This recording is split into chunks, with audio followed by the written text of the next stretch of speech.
And so to go back to the traits, the kind of ingredients for narcissism, you were talking about this kind of self-importance, antagonism, and neuroticism.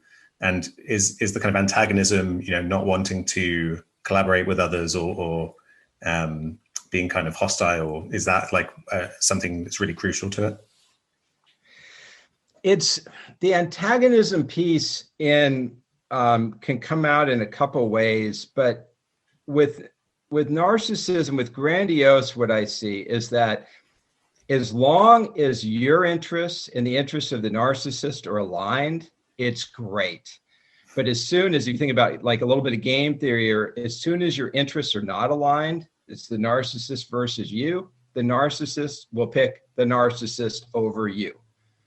So that's where you see the piece. If everything's in the same direction, you start dating somebody, you want the same things, it's great. You start working for somebody, same things, great. You're watching somebody perform, you want to watch them perform, and they want to perform, great. But as soon as you're at loggerheads with each other's goals, that's where that selfishness comes in with grandiosity. With vulnerability, sometimes you see hostility, which comes out of neuroticism.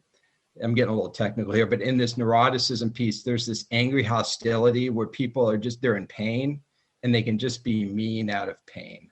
So sometimes you see people who are suffering and they're just kind of mean, but they're not, they're mean, this is weird, but they're mean out of the suffering, not because they're naturally mean people. If they weren't suffering, they wouldn't naturally be mean, if that makes sense. So you see it in a couple ways, but yeah, the antagonism is really, another way to think about it, if you take grandiose narcissism and you get rid of antagonism, all you have is really boldness. We call that in the field fearless dominance sometimes. If you think about Chuck Yeager, the test pilot who just passed away, when he died, the personality people like, there's a great exemplar of fearless dominance. So that's something that has pieces of narcissism, but if you have somebody who's not antagonistic, but still driven and really self-focused, they can be really likable people. They're just bold risk takers that we kind of look up to, but they're not mean, so we don't dislike them. So that meanness piece, if you get rid of that, you can be a pretty decent person. And then if you couple the antagonism with the self-importance, I think lack of empathy feels like maybe a way to understand it as well. Yeah, the empathy. Yeah, empathy's in there a lot. I mean, empathy is that piece of agreeableness that you don't. The challenge with narcissism, and we've done a lot of research, there's some great people in England doing this, it's not me, but they've looked at trying to break down empathy. So there's this idea that you can think of empathy as cognitive or emotional. So one is, do I feel what people are feeling, sort of a sympathy, and one is, can I perspective take? Can I say, yeah, I know what Keith's feeling, I know he's suffering, I know why. It seems that people are narcissistic, can perspective take just fine. There's not like some inability to see other people's perspective. The challenge is that emotional part.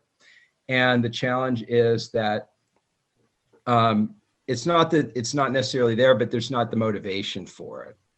So they might have the capacity for empathy, but it's not as important. So you're like, why don't you care? Well, I would care, but it just didn't make my list.